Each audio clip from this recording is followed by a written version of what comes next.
তোমালোক আটাইকে ইংলিছ জ্ঞান একাডেমি চেনেললৈ আদৰণি জনাই আজিৰ ভিডিঅ'টো আৰম্ভ কৰিব লৈছো। আজি আমি আৰম্ভ কৰিব লোৱা বিষয়টো যিকোনো পৰীক্ষাত যতেই ইংলিছ এটা সাবজেক্ট বা পেপাৰ হিচাপে থাকিব তাতেই বা সেই পৰীক্ষাতেই নিশ্চিতভাৱে আহিবলগীয়া অতি গুৰুত্বপূৰ্ণ টপিক যেটো আমাৰ যথেষ্টখিনি ভুল হৈ থাকে আৰু এই টপিকটো হৈছে এৰৰ কাৰেকশ্যন। এৰৰ কাৰেকশ্যন এতিয়া মই উদাহৰণেৰে সৈতে আৰু ব্যাখ্যা কৰি উইথ এক্সপ্লেইন হয়নে এক্সপ্লানেশ্যন মই আগবঢ়াব বিচাৰিছো। তো ইয়াত কেইটামান আমি সেন্টেন্স লৈছো। মই কাম এটা কৰিম বুলি ভাবিছো পাঁচটাকে বাক্য দি দিম। অকণমান সময় তোমালোকে ভিডিঅ'টো পজ কৰি নিজেই তাৰ আনসাৰ কি হ'ব নিজে মিলাই চোৱা, তাৰ পিছত আমি এনসাৰটো ডিসকাস কৰিম। প্ৰথম সেন্টেন্সটো The sceneries of this place are beautiful.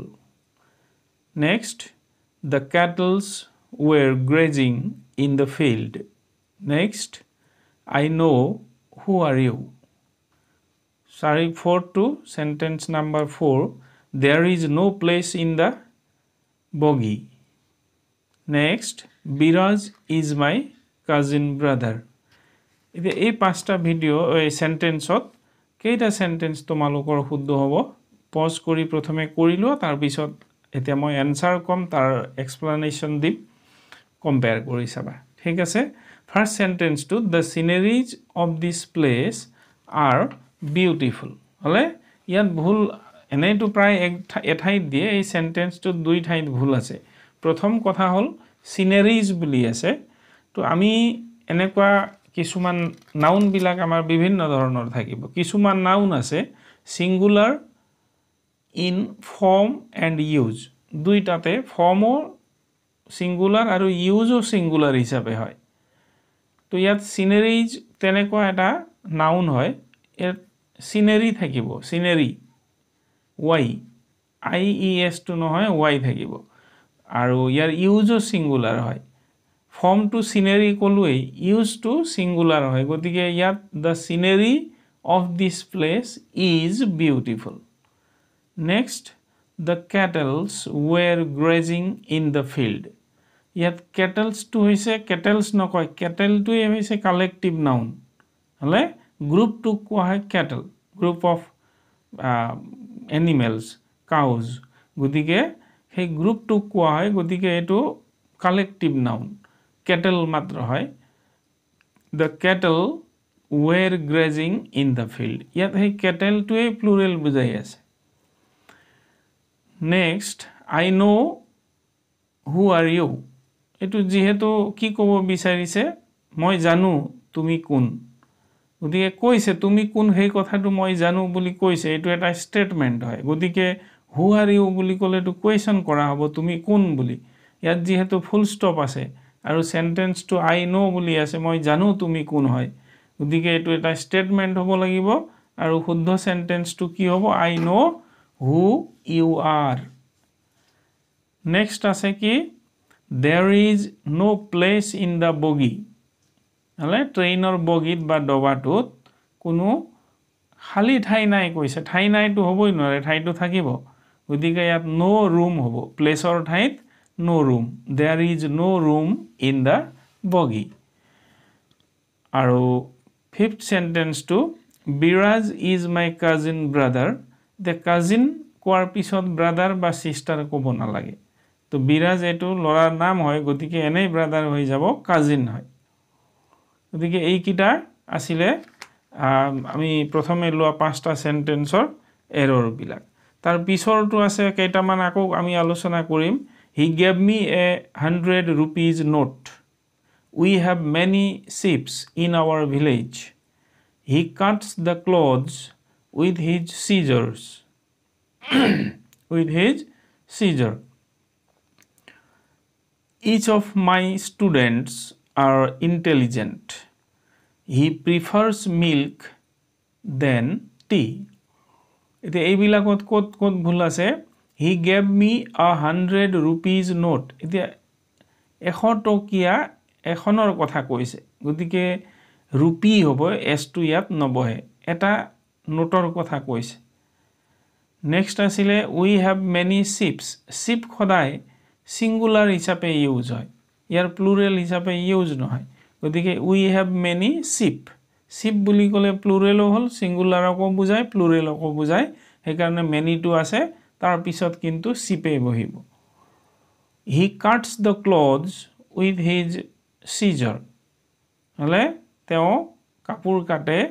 তেওঁৰ নিজৰ কি এটো কেচিৰে কাটে এতে কেচিৰে কাটে এটো সিজৰ ঠিকই হলেতেন কিন্তু আমাৰ এনেকুৱা কিছুমান নাউন আছে যিবিলাকৰ সিঙ্গুলাৰ ফৰ্ম নাই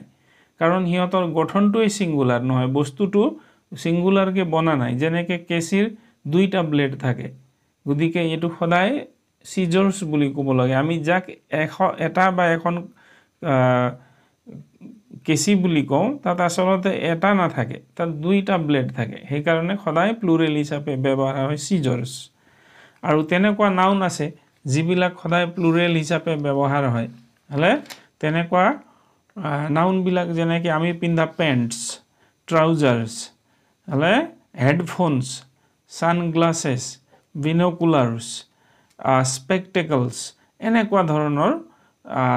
নাউন বিলাক যিবিলাকে অকল এটা বস্তু নাথাকে হেডফোনত দুটা থাকে হলে তেনেকৈ ট্ৰাউজাৰ্সত ভৰি সুমুৱা দুটা ভৰি থাকে তেনেকৈ স্পেকটেকলস বা সানগ্লাसेस দুইটা চকুত তাত গ্লাস থাকিব তো বিনোকুলাৰ্স যেটো আমি দূৰৰ বস্তু চাওঁ সেই বস্তুটো দুটাই চকুৰে চাব পৰাকে থাকে গতিকে এইবিলাক আমি সিঙ্গুলাৰকে আমি নিলিখো বা ইউজ নকৰো এটো সদায় প্লুৰেল হৈ ইউজ হৈ থাকে তাৰ পিছত each of my students are intelligent এতিয়া স্টুডেন্টস প্লুৰেল আছে সেই হিচাপে আৰ টো হ'ব লাগিছিল কিন্তু যেতিয়া each বা every কোৱা হয় প্লুৰেলৰ মাজৰ পৰা এজনক ধৰা হয়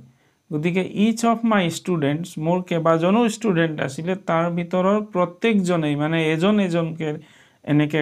বুজায় সেই কাৰণে ইয়াত আৰৰ ঠাইত ইজ বহিব তাৰ পিছত আছে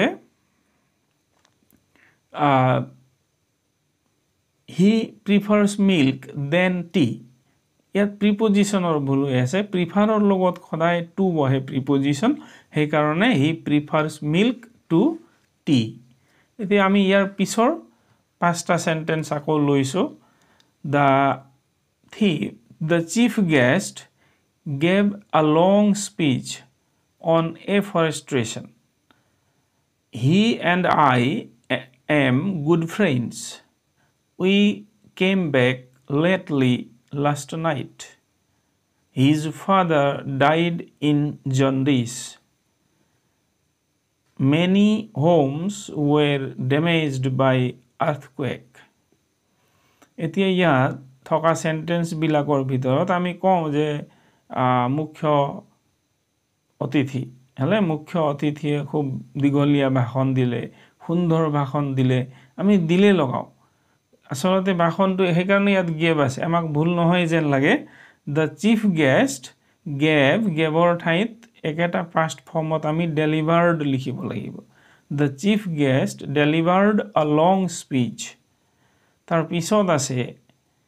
he and I am good friends এনেটো আইৰ লগত এমে বহিব কিন্তু ইয়াত যেহেতু দুইজনৰ কথা কোৱা আছে he and I তাৰ পিছত এমৰ ঠাইত আৰ বহিব প্লুৰেল হৈ আছে এতিয়া দুইটা মিলি গতিকে he and I are good friends তেনেকে নেক্সট সেন্টেন্সটোত কি আছে